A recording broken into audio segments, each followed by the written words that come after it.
precisamente para esta noche, si ustedes pueden ver la pantalla, vamos a hacer un estudio bíblico acerca de ese diseño de Dios para la iglesia. O sea, cómo es que Dios diseñó la iglesia. Y vamos a orar para iniciar y ponernos en las manos de Dios. Padre, en esta noche te doy gracias primeramente por la oportunidad que me das de estar en este lugar sirviendo a aquellos por los cuales tú mandaste a tu Hijo a morir.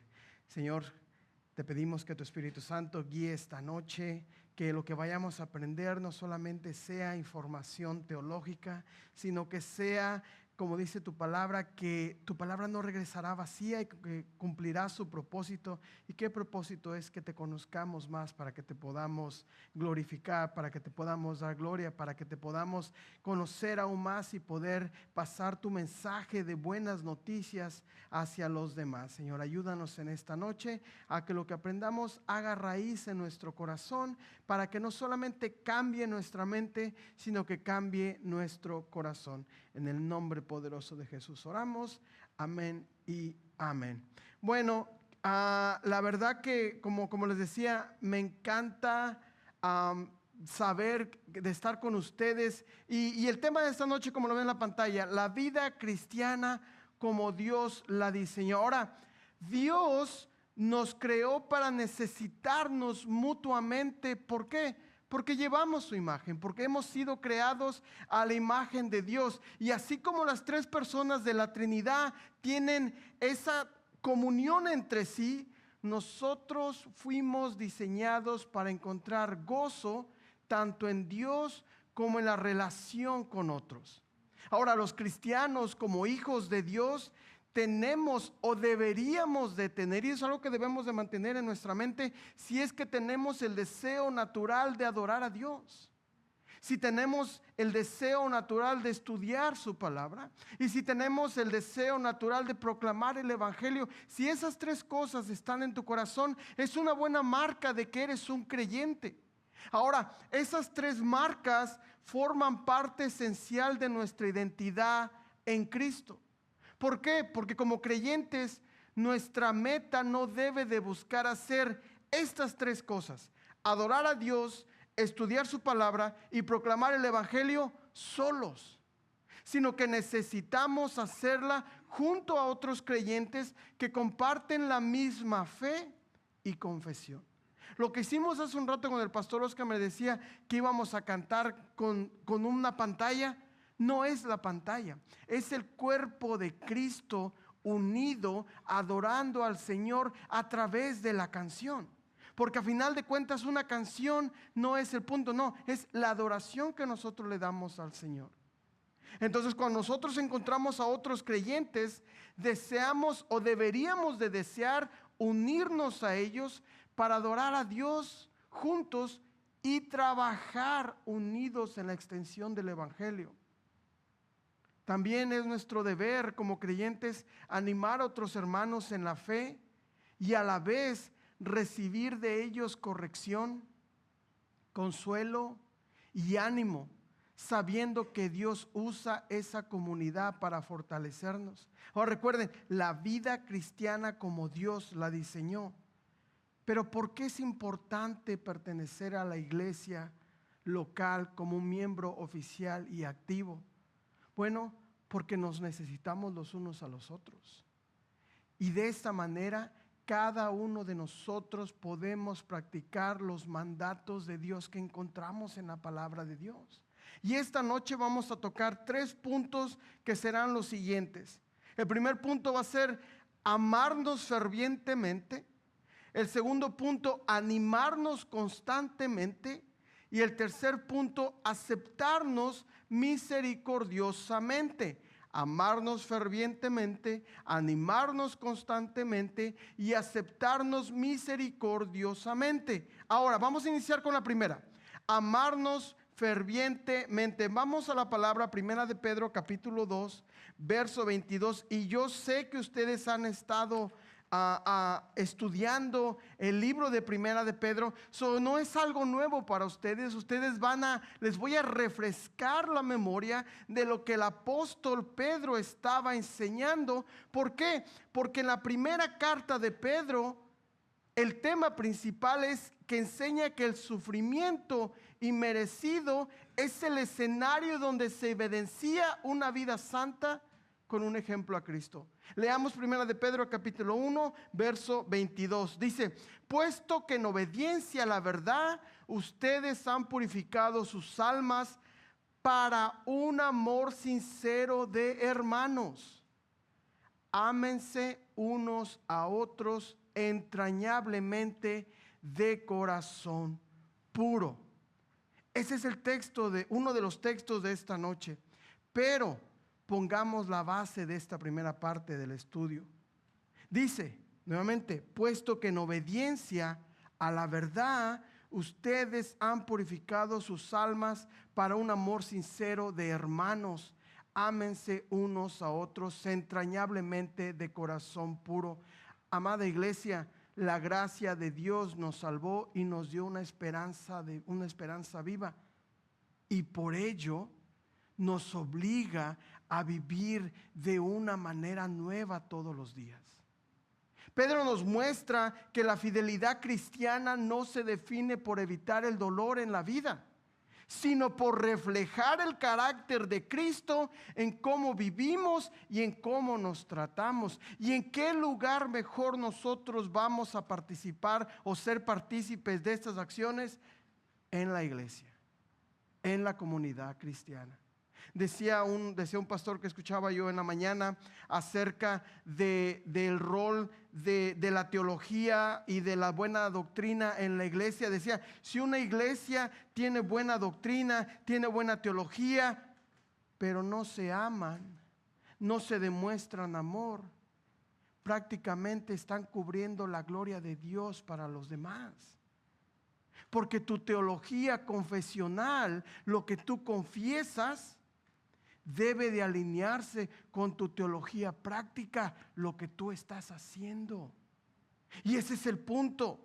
Ahora, en el libro de Primera de Pedro vemos varias partes súper importantes. Por ejemplo, Primera de Pedro capítulo 1, verso 15 al 16, dice, ser santos en toda su manera de vivir. Vemos un llamado a santidad. En el verso 17 del mismo capítulo, condúzcase en temor durante el tiempo de su peregrinación. Llevar una forma de vida correcta, en temor, en reverencia a Dios. En el capítulo 2, verso 9 dice, anuncia las virtudes de aquel que los llamó. Esa es la misión. En el verso 12 del capítulo 2 de Primera de Pedro dice, conducta irreprochable entre los gentiles. Nuestro testimonio público debe de ser validado por lo que nosotros hacemos. Cuando hablamos con alguien, o cuando alguien nos conoce, o cuando alguien llega a la iglesia de pura casualidad y te encuentra y dice, ay, ¿a poco tú eres cristiano? Es lo peor que nos deberían de decir una persona. Eso significa que nuestras acciones allá afuera no están marcando que somos creyentes. Dice en Primera de Pedro capítulo 3 verso 16, tener buena conciencia. Hermanos, debemos de perseverar, esa perseverancia interior, esa manera de vivir diaria, que represente que Dios nos ha dado una esperanza viva por pura gracia. Y mira, escucha esto, si hemos recibido tanto, nuestro deber es vivir de una manera que refleje a nuestro Padre Celestial. Primera de Pedro capítulo 1 verso 22 explica cuál es la manera. Vamos a la primera parte del verso. Dice, puesto que en obediencia a la verdad ustedes han purificado sus almas. Amados, obedecer la verdad purifica el corazón para amar a los demás sin fingir. Esta purificación nos lleva a una santidad y se expresa en un amor real dentro del pueblo de Dios. ¿Por qué? Porque aún cuando dice en obediencia, la palabra en obediencia suena bien en español, pero la raíz de la palabra no es solamente una obediencia, sino un sometimiento que va a dar contestar, o va a dar evidencia, o va a testificar, responder a lo que se les dijo. Fíjense, en el libro de Efesios dice, mujeres, sométanse a su esposo. Y todas.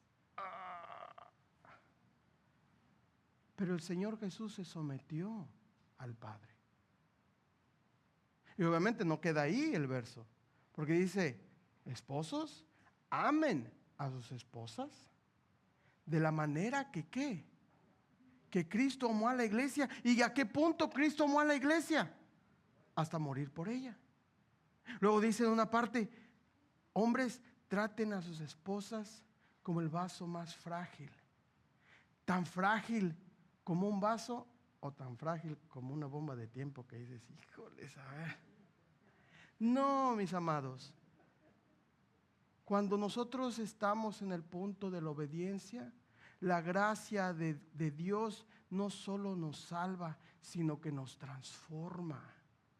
Quien ha nacido de nuevo ahora pertenece a Dios y por lo tanto tiene la responsabilidad de parecerse más a Él. ¿Y cómo logramos eso? Sometimiento. Sometimiento a la palabra de Dios, sometimiento a nuestro Señor, porque no basta con admirar lo que Dios ha hecho, sino debemos de responder con obediencia y con servicio. En Lucas capítulo 5, todos hemos escuchado la historia de cuando Jesús llega y empieza a escoger a sus discípulos y le dice a Pedro que estuvieron pescando toda la noche y le dice, oye, le dice Jesús, avienta la red, y Pedro dice, Señor, hemos estado pescando toda la noche. Y dice, avienta la red. Y a veces se nos pasan las pequeñas frases que leemos, pero dice, responde Pedro, porque tú lo dices, prácticamente en tu palabra, en tu honor, yo voy a aventar la red. Cuando Pedro avienta la red, ¿qué sucede? Una abundancia. La palabra de Jesús no solamente era algo audible, sino que tenía poder, porque Él daba esa autoridad. Entonces, cuando Jesús dice, haz esto, Él espera una respuesta de fe de cada uno de nosotros. Si nos dice, ámense los unos a los otros, amados, debemos de amarnos los unos a los otros. Ay, pero ¿y qué si me cae gordo? Pues ámalo más. Ámalo más. La pureza conduce al gozo de la obediencia. Fíjate, Salmo 119, verso 9 dice, ¿cómo puede el joven guardar puro su camino? Guardando tu palabra. ¿Cómo puedes guardar puro tu camino aquí en la iglesia? Guardando la palabra del Señor. En la iglesia primitiva, esta obediencia se expresaba en el bautismo, no como un acto que salva, sino como el punto de decisión pública. ¿Por qué? Porque la obediencia como sometimiento demuestra una transformación real y evidencia la vida eterna en acción. Cuando mandamos a nuestros hijos a tirar la basura, nos gustaría que le dijéramos, oye papi, ve a tirar la basura. Sí, ahorita. Ni siquiera, ahorita voy. Y no se diga, cuando la esposa nos van a tirar la basura, saben que vamos a tirar la basura, pero no vamos a poner una bolsa nueva en el bote. Ese va a ser el trabajo de ella, ¿verdad? Pero a veces quedamos a la mitad. No, mis amados, la fe auténtica responde personalmente al ofrecimiento de la salvación en Cristo y produce una vida que refleja esa transformación. Porque dice, ustedes están siendo obedientes ¿a qué? Regresamos al texto y dice, a esa verdad. A esa verdad que está en oposición a la mentira. Obedecer la verdad expresa que esa verdad lo vamos a recibir y lo vamos a obedecer. Porque de qué sirve que nosotros estemos escuchando la verdad de Cristo si lo único que estamos haciendo lo estamos metiendo en la bolsa de atrás, y nunca la ponemos nunca la ponemos en acción en nuestra vida. Amados, la verdad se basa en el concepto hebreo emet, que significa confiabilidad, fidelidad y revelación fiable. Si para nosotros decimos que creemos en la verdad y hacer uso de la verdad, significa que va a ser algo nuevo en nosotros. Porque si nosotros no creemos siendo creyentes, ¿cómo vamos a transmitir el mensaje de la verdad a aquellos que nunca la han escuchado?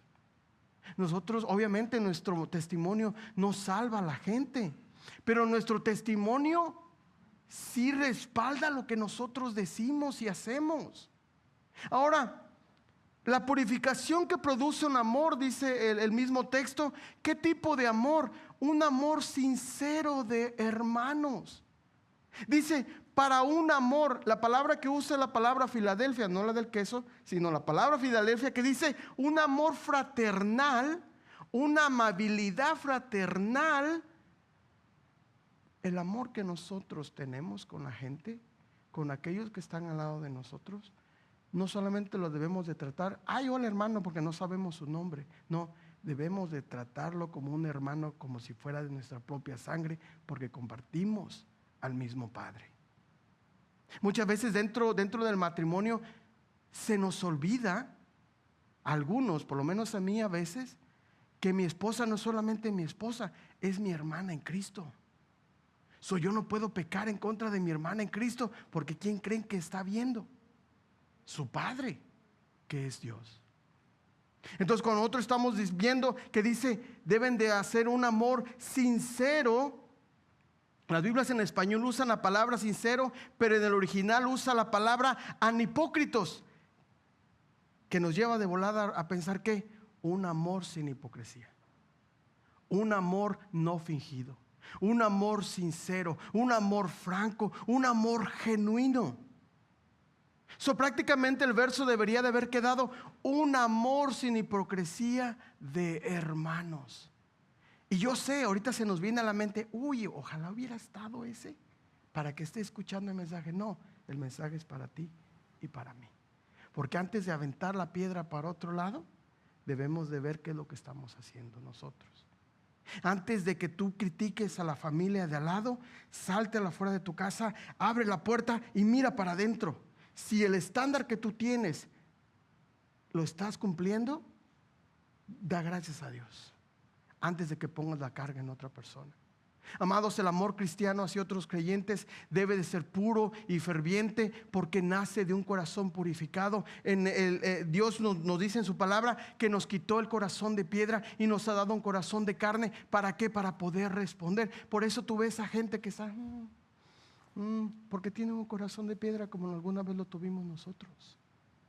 No tienen ese corazón ese corazón que ha sido circuncidado, como lo vemos en Deuteronomio capítulo 29 y 30, que dice: les voy a circuncidar el corazón y ahora van a poder entender, ahora van a poder amar, ahora van a poder obedecer.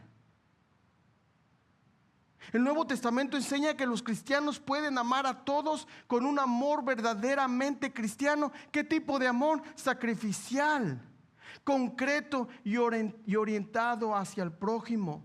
Porque aunque existan distintos tipos y expresiones de amor, los creyentes estamos capacitados, para mostrar el amor que se entrega por otros, que busca su bien y se expresa en acciones prácticas.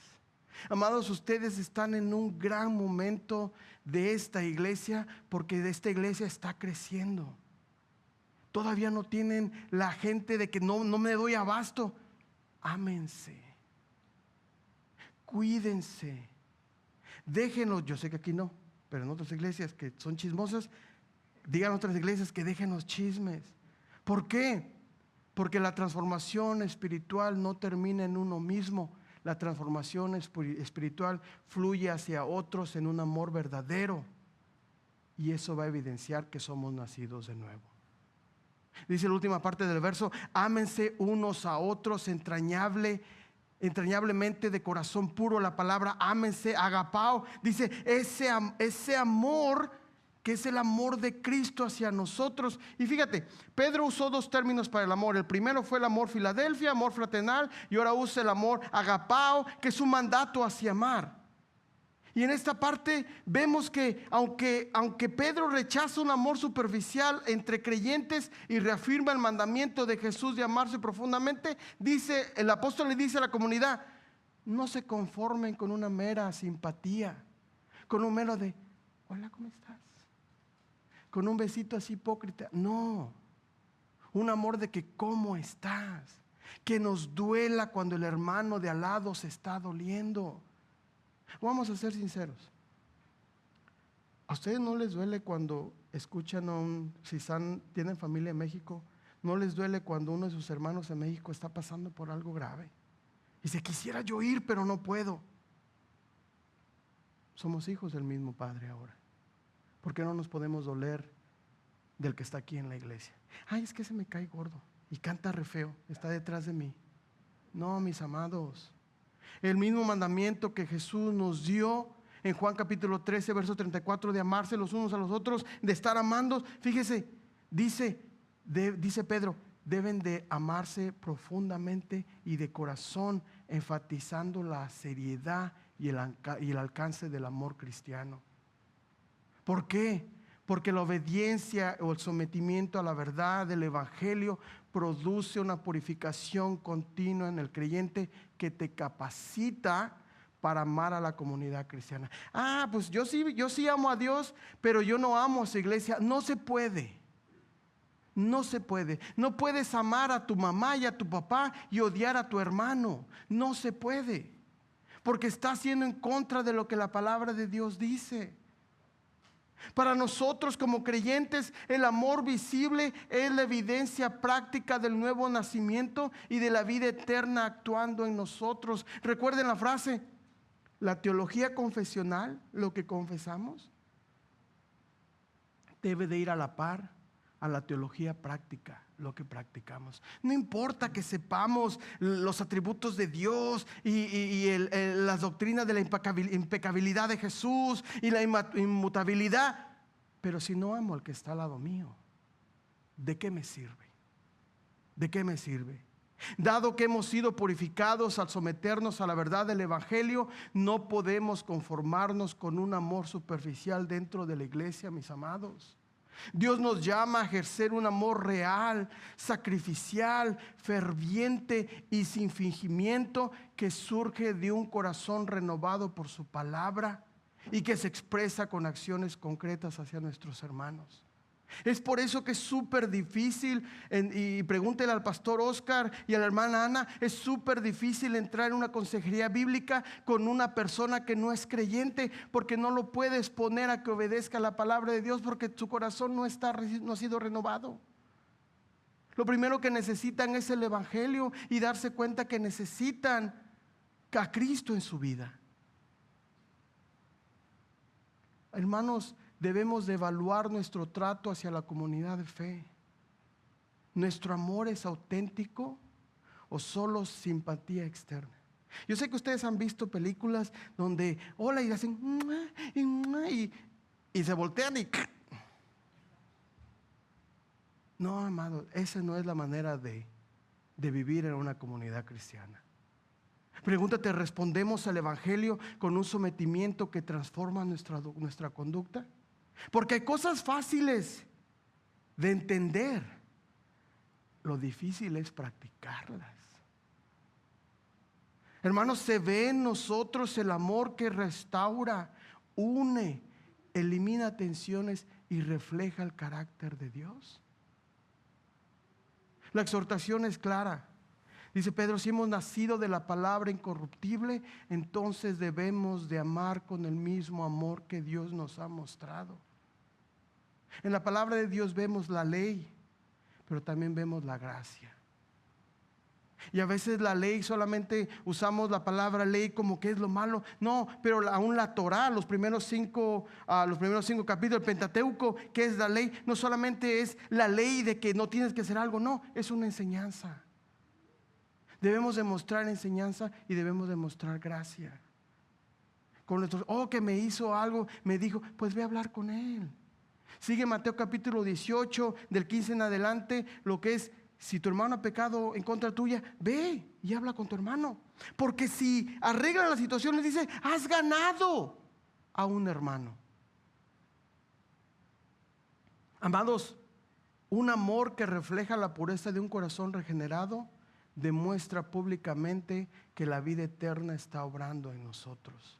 Porque si no nos caemos bien aquí en la tierra, ¿cómo nos vamos a caer bien en el cielo? Y que no vamos a entrar, ¿verdad? Porque pues, nos caemos mal y no está reflejando algo en nuestra vida.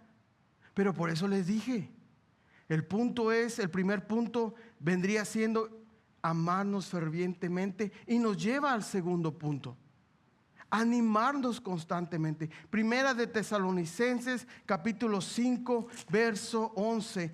Primera de Tesalonicenses capítulo 5 verso 1 al 11. Ahora fíjense, antes de entrar, dice: cuando Pablo comienza a cerrar su primera carta a los tesalonicenses, lo hace con una serie de exhortaciones prácticas destinadas para refinar su caminar. Leamos 1 Tesalonicenses capítulo 5, pero vamos a leer del 1 al... No, vamos a leer el 11 primero, para ponerlo, ahorita vemos todo el concepto. Pero dice: por tanto, confórtense los unos a los otros y edifíquense el uno al otro, tal como ya lo están haciendo. Pero vamos a ver el contexto, o vamos a ver los primeros 10 versos. Dice capítulo 5 verso 1: ahora bien, hermanos, con respecto a los tiempos y a las épocas, no tienen necesidad de que se les escriba nada, pues ustedes mismos saben perfectamente que el día del Señor vendrá, así como un ladrón en la noche, que cuando estén diciendo paz y seguridad, entonces la destrucción vendrá sobre ellos repentinamente, como dolores de parto a una mujer que está encinta, y no escaparán. Pero ustedes, hermanos, no están en tinieblas para que el día los sorprenda como ladrón, porque todos ustedes son hijos de la luz e hijos del día. No somos de la noche ni de las tinieblas. Por tanto, no durmamos como los demás, sino estemos alerta y seamos sobrios, porque los que duermen de noche duermen, y los que se emborrachan de noche se emborrachan.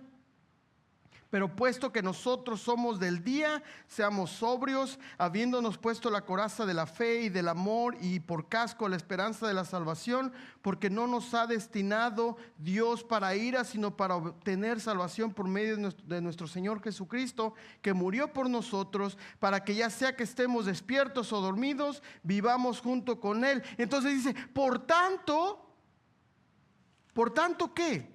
Por tanto, confórtense los unos a los otros y edifíquense el uno al otro, tal como lo están haciendo. Entonces, el último verso, el 11, es la respuesta a los 10 versos previos, y debemos de conectarlo, porque si no, minimizamos tanto la palabra y podemos llegar a pensar que solamente como creyentes estamos llamados a decirnos: échale ganas, manito, tú puedes. Y no es así. Este verso, y Pablo introduce aquí un tema central en su pensamiento. Primero, el regreso glorioso del Señor, su presencia final y visible, y en esta carta menciona esa venida. Pero así como un edificio se levanta comenzando por el fundamento, luego las paredes y finalmente los detalles finales, así también debemos de edificarnos los unos a los otros. ¿Por qué? Porque primeramente Cristo es nuestro fundamento, en el cual se colocan los principios de su doctrina, y posteriormente todo lo relacionado con nuestra vida y las relaciones en el Espíritu. Fíjate, la palabra en 1 Tesalonicenses dice: por tanto, en verso 11, confórtense los unos a los otros. Confórtense es un verbo imperativo, te está mandando, la palabra te está diciendo: tienes que hacer esto. Pero la palabra confórtense viene de la palabra en griego parakaleo, que significa aliviar dolor o sufrimiento, dar fuerza emocional, animar. A final de cuentas, la exhortación final de Pablo fluye naturalmente de lo que ya había enseñado a los creyentes. Les dice: amados, alivien su dolor del otro, alivien el sufrimiento de unos del otro. Y este término implica: póngase al lado del hermano para aconsejarlo, para fortalecerlo, para consolarlo. ¿Cómo vas a edificar a alguien si no estás con él? ¿Tú crees? Y no es invalidar lo que hacemos a veces por texto. Ay, hermano, estoy orando por ti. Ve, ora por él. Llévale comida, llévale un café. Que se muestre tu amor de una manera tangible. Cristo no dijo: bueno, voy a morir por ustedes. No, Él murió de una manera tangible por nosotros. Cuando dice nosotros debemos de edificarnos Como les digo, el término implica ponerse al lado de la persona, y aún me atrevería a decir que esta es una obra en la que nosotros colaboramos con el Espíritu Santo, el Paracletos por excelencia, porque cuando nosotros estamos edificando a la persona, la ayudamos, lloramos con ellos, los sostenemos. Y muchas veces ni siquiera necesitamos darles ideas nuevas, no. Solamente recordarles lo que ya saben del Evangelio, para que no lo olviden. Y yo sé, a veces el verbo confortar tiene un sentido más consolador que exhortativo, pero a final de cuentas la obra de consuelo abarca toda una expresión de solidaridad y compasión. ¿Cómo puedo decir que amo a mi hermano si nunca estoy al lado de él? ¿Cómo puedo decir que amo a mi hermano si no le he dado un gesto amable o un abrazo? Amados, incluso la consejería pastoral y la enseñanza bíblica va a llevar ese concepto de animarse, de consolar. Y obviamente, aunque en la predicación formal el predicador exhorta, anima, el centro de esta acción está en las conversaciones personales y en las relaciones cercanas, donde dedicamos tiempo para escuchar, donde dedicamos tiempo para comprender temores, para comprender ansiedades, para brindar exhortación, para brindar consuelo desde la perspectiva del inminente retorno del Señor. De mira, estamos sufriendo en este tiempo, pero el Señor viene y ya no habrá más que lágrimas, más dolor, más tristeza. Pero mientras estemos aquí, nuestra capacidad de animarnos mutuamente depende de nuestra capacidad de amarnos. Si tú no amas a la persona que está al lado tuyo, es muy difícil animarlo. Un ejemplo bien claro: aquellos que le van a la América, aquellos que le van al Cruz Azul. Vamos a poner a los de la América porque son los más buenos aquí. Bueno, porque pues la hermana Ana es de aquí, pues no van a invitar después. Mentira. Tú no animas al equipo al que tú no le vas. Tú animas al equipo que tú amas. Vamos a amar con letra A chiquita, ¿verdad? O sea, es al equipo que tú animas. Tú no animas al hermano que está al lado tuyo porque no lo amas. Ahora, pero es que a mí no me ama. Y pues yo así soy, y debe de saber que así soy. Cristo nos amó, nos ama. Cristo murió por nosotros. ¿Por qué no demostrar lo mismo?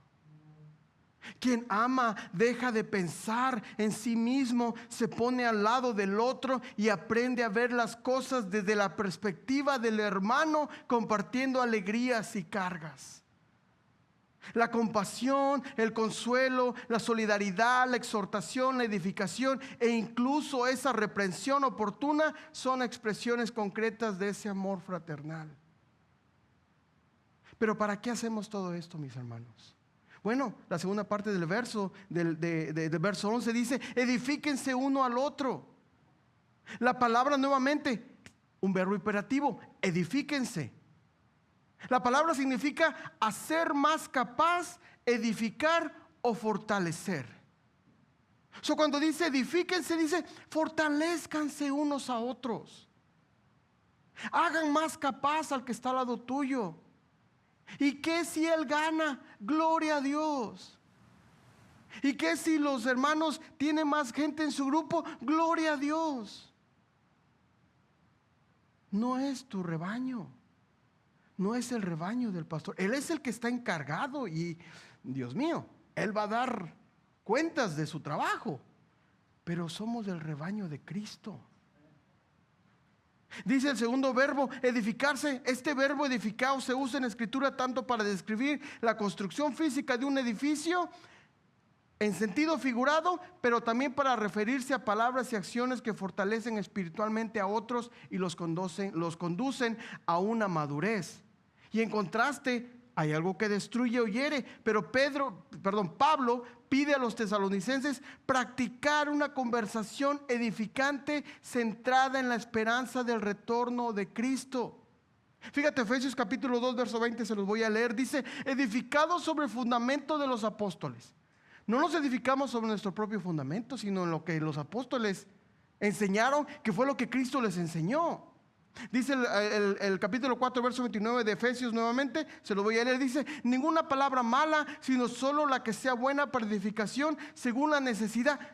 Nos vamos a edificar con la palabra de Dios. La edificación implica que la vida cristiana es un proceso continuo de crecimiento.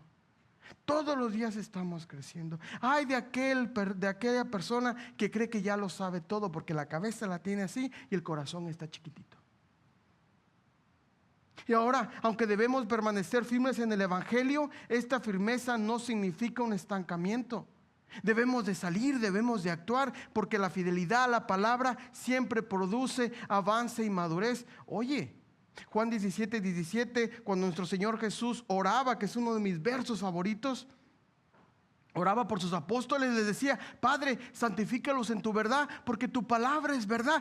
Cada vez que nosotros abrimos la palabra, leemos la palabra, oramos la palabra, cantamos la palabra, nos está santificando cada vez más. Pero, ¿cómo demostramos esa santificación? Con nuestro carácter, con nuestras acciones. La fidelidad a la palabra siempre produce avance y madurez.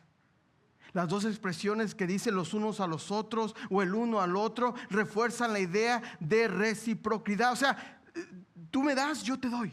Tú me ayudas, yo te ayudo. Pero va a haber un momento donde yo ayudo y nunca me ayudan. ¿Y qué? No estoy diciendo que se dejen abusar. No estoy diciendo eso. No estoy diciendo que le presten dinero a todo mundo y no presten dinero. Mejor ofréndenselo. Me piden 1,000, ¿sabes qué? Mira, pues no tengo 1,000. Bueno, si tienen 1,000, pues bueno. Pero ¿sabes qué? No tengo 1,000, pero tengo $100. Toma. No me los des para atrás. Tengo 50, el único que tengo. No me los des para atrás. Amados, Pablo reconoce que el mundo es un lugar duro, lleno de dolor, de pérdida y temores relacionados con el juicio venidero. Y estas cargas pueden llevar al desánimo, pero Dios diseñó a la iglesia, a cada uno de ustedes, para ser una comunidad de apoyo mutuo donde cada creyente contribuye a sostener y fortalecer a los demás. Y no estoy hablando de dinero, estoy hablando de relaciones, estoy hablando de amistades. Cuando el Señor le pregunta a Caín, ¿dónde está tu hermano? ¿Qué responde Caín? ¿Acaso soy guarda de mi hermano? Sí. Sí eres guarda de tu hermano, mi amado. Sí te tienes que preocupar. Oye, ¿por qué no vino?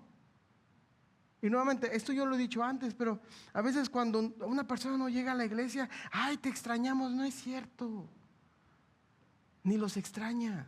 A veces sí, ¿verdad? Pero la mayoría de las veces no, nomás quieres saber dónde andaban, quieres saber el chisme. ¿Por qué no vinieron? Oye, el hermano vino tarde. Oye, mira, ya llegaste tarde. ¿Por qué no le preguntas, ¿estás bien? ¿Te pasó algo? ¿Se te ponchó la llanta? No sé, el trabajo. Porque siempre queremos salir con la vara de volada. Ahora, no estoy diciendo, dice Proverbios, o sea, también debemos de corregir al necio. O sea, también va a haber momentos donde, oye, ya 1, 2, 3, 4, 5 veces, bueno, pues entonces hay algo está pasando más grave. Por eso el libro de Proverbios nos ayuda que con la sabiduría de Dios poderlo aplicar en situaciones específicas. Pero para nosotros, escuchen esto, comprender intelectualmente las verdades de la palabra produce crecimiento personal y colectivo en el cuerpo de Cristo. Porque cuando Pablo está hablando de esto, él dice, ya están avanzando en este camino. O sea, como lo han venido haciendo, pero también nos impulsa a seguir progresando aún más. Mire, veamos a 1 Tesalonicenses capítulo 4, verso 1. Y dice, por lo demás, hermanos, les rogamos y les exhortamos en el Señor Jesús, que tal como han recibido de nosotros instrucciones acerca de la manera que debe de andar y agradar a Dios, como de hecho ya andan, así abunden en ello más y más. Solo dice, ustedes ya lo están haciendo, háganlo más. Ay, Pablo, pero no, háganlo más. ¿Por qué?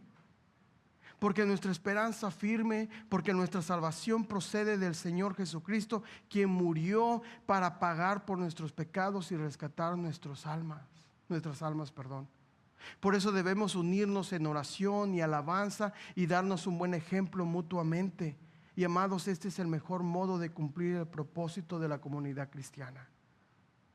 Cada uno de nosotros aprenderemos a vivir para aquel con que viviremos por toda la eternidad.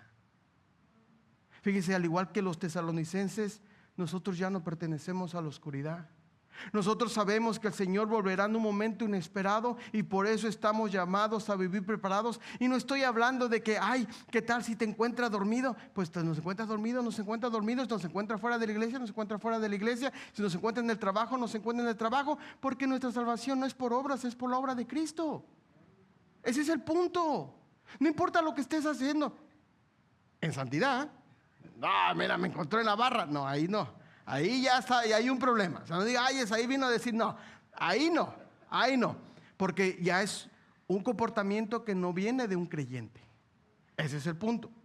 Entonces, nosotros somos llamados para vivir preparados sin caer en la ansiedad de buscar fechas o tiempos. No se han escuchado, ya viene el rapto, ya viene el Señor, y dicen que dan una fecha y dan otra fecha, y otros venden todo y luego ya no pagan la renta, y luego ya no viene el Señor y tienen que pagar todo.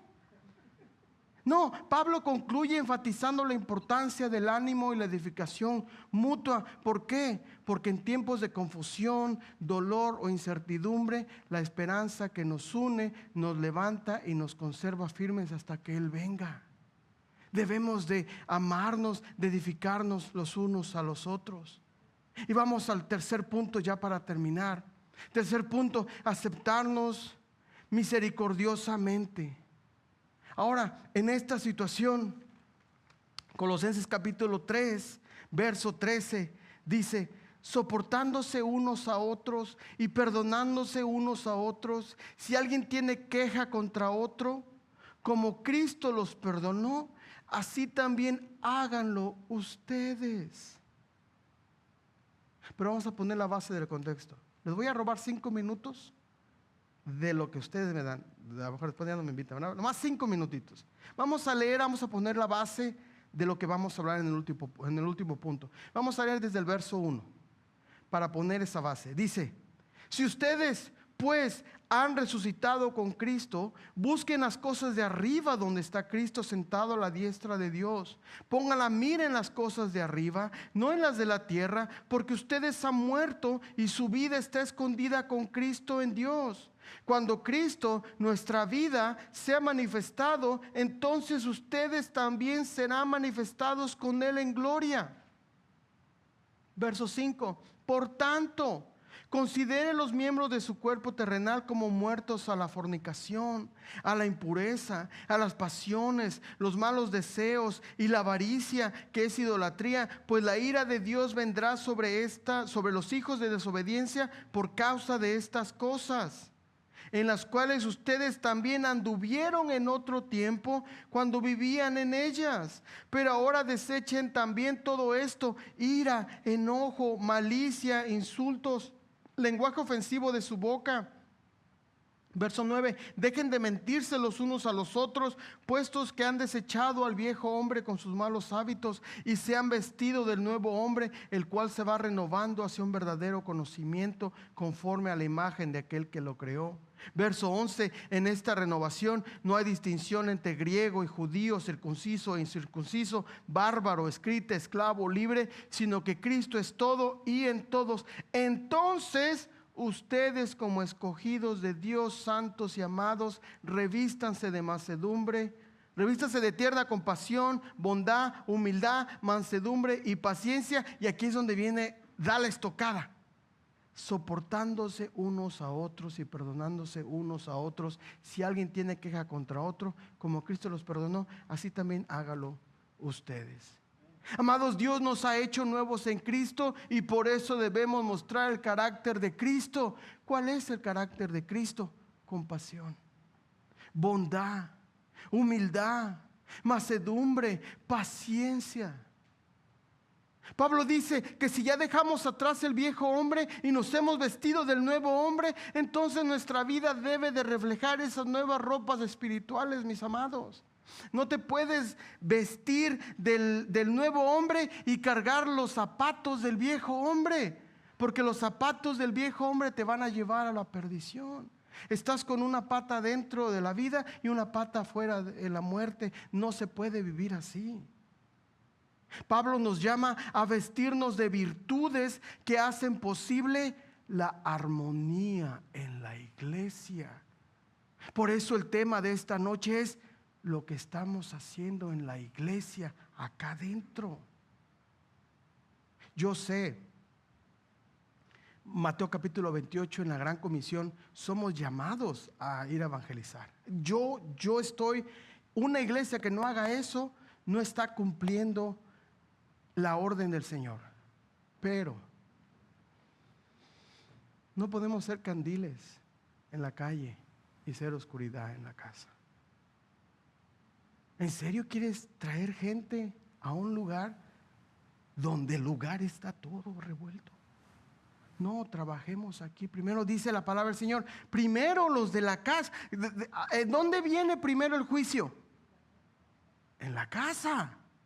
En las virtudes, estas virtudes nos permiten relaciones sanas dentro del cuerpo de Cristo. En estos 12 versos que leímos, Pablo nos muestra que la conversión te despojas del viejo hombre.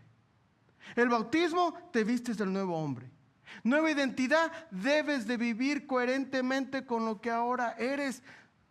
Si tú tienes el sello de cristiano, debes de dar fruto de cristiano. ¿Por qué? Porque como un arbolito que está plantado en las aguas vivas, está agarrando fuerza de ahí, va a dar frutos correctos. Pero si el arbolito se ve bueno, pero el arbolito está enraizado en un mal fundamento, eventualmente ese arbolito, como nos viene aquí en Illinois y en Indiana, vemos los diferentes cambios de estaciones, se va a morir y se va a secar.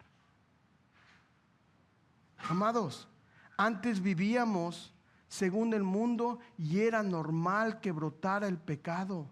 Pero ahora vivimos según Cristo y debe de ser normal que broten las virtudes de Cristo en nosotros.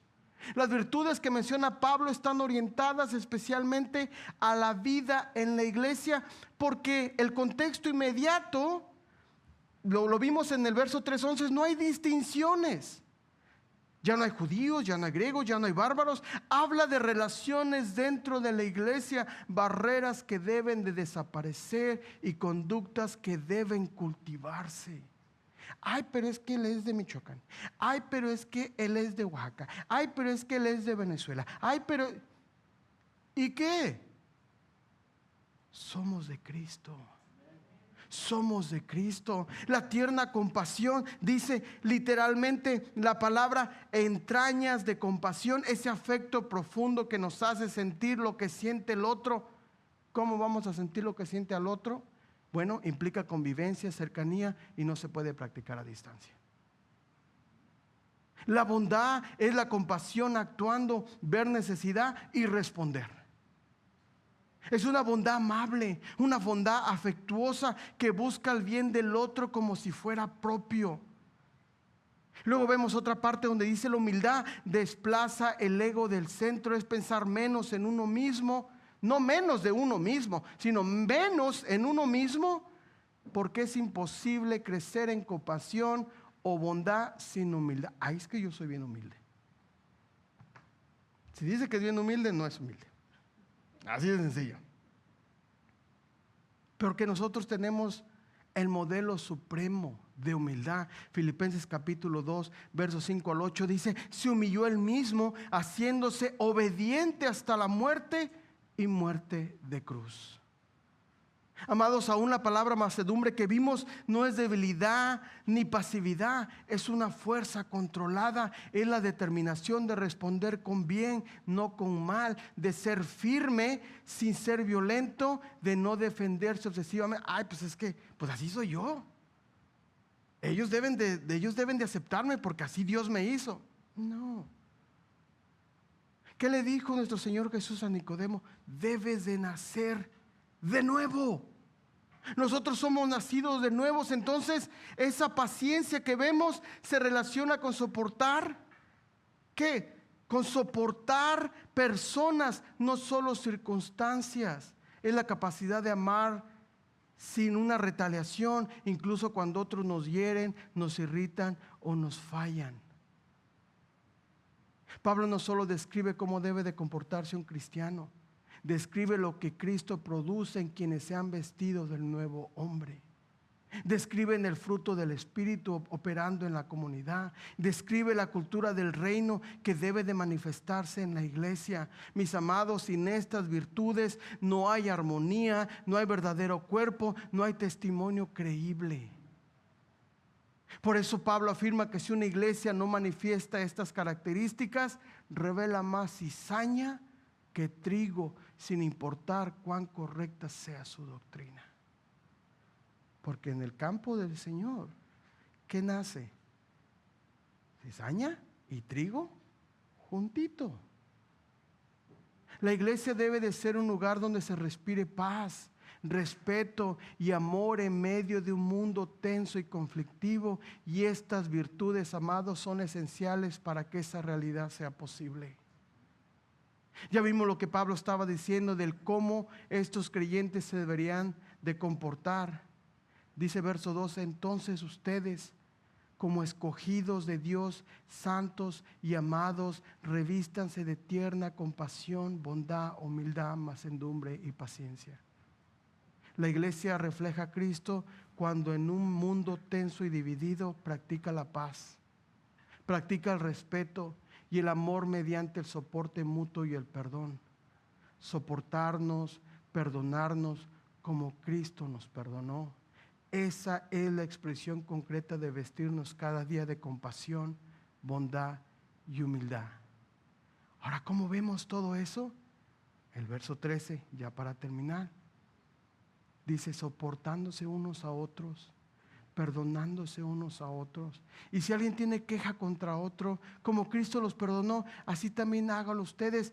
Pablo no está diciendo dejen pasar el pecado. No, Pablo no está diciendo tápense los ojos y hagan de cuenta que no están pecando. No, no está diciendo eso. Si el pecado es pecado, debemos de llamarlo a atención. Pero dice soportándose, ser paciente. Pablo pasa de la lista de las virtudes del verso 12 a mostrar cómo se viven.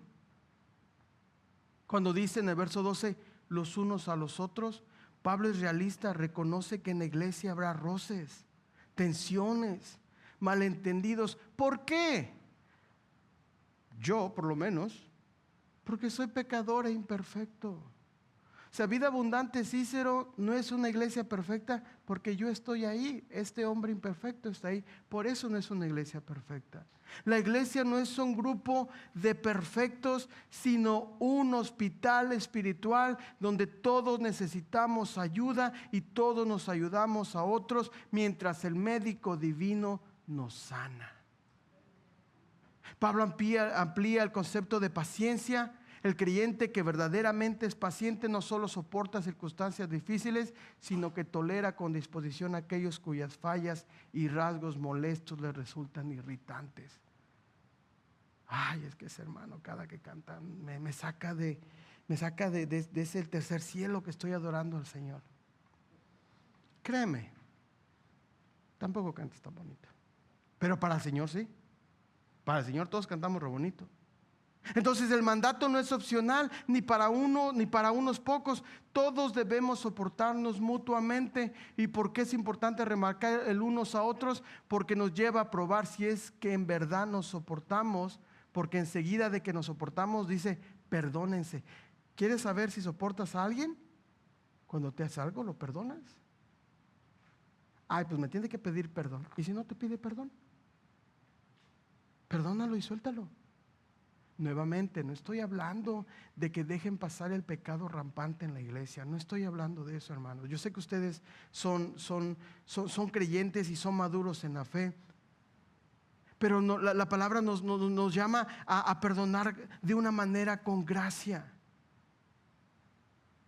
Para nosotros la conexión teológica con Pablo es de que debemos de estar en un contexto donde la gracia define el perdón cristiano. Amados, ¿no es cierto que las sensibilidades se hieren fácilmente? Una palabra maldicha, una actitud egoísta puede dañar la comunión y convertir a la iglesia en un espacio de conflicto.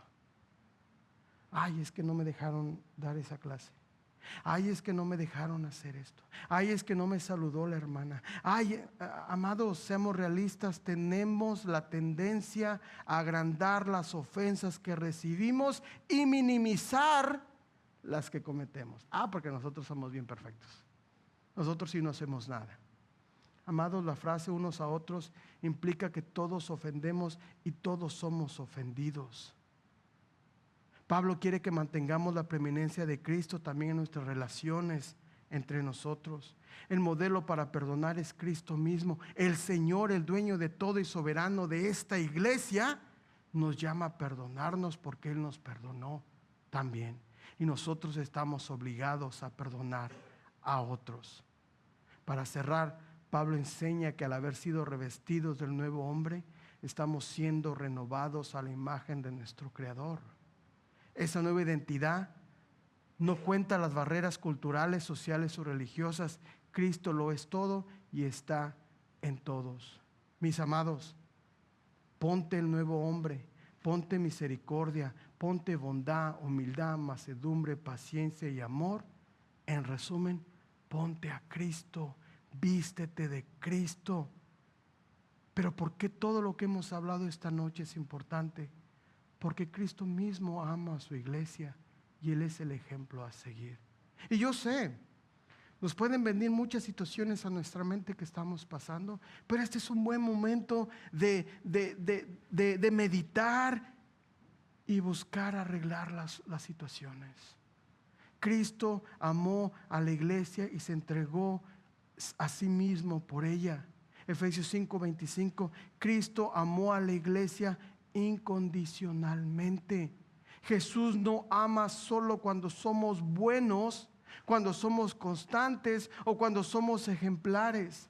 No nos ama por desempeño, nos ama porque es su naturaleza de amar. Del mismo modo debemos amar a los hermanos sin condiciones.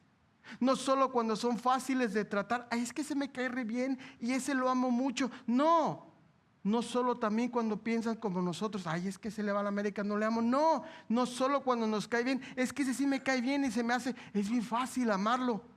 No. Amamos porque Cristo nos amó primero y punto.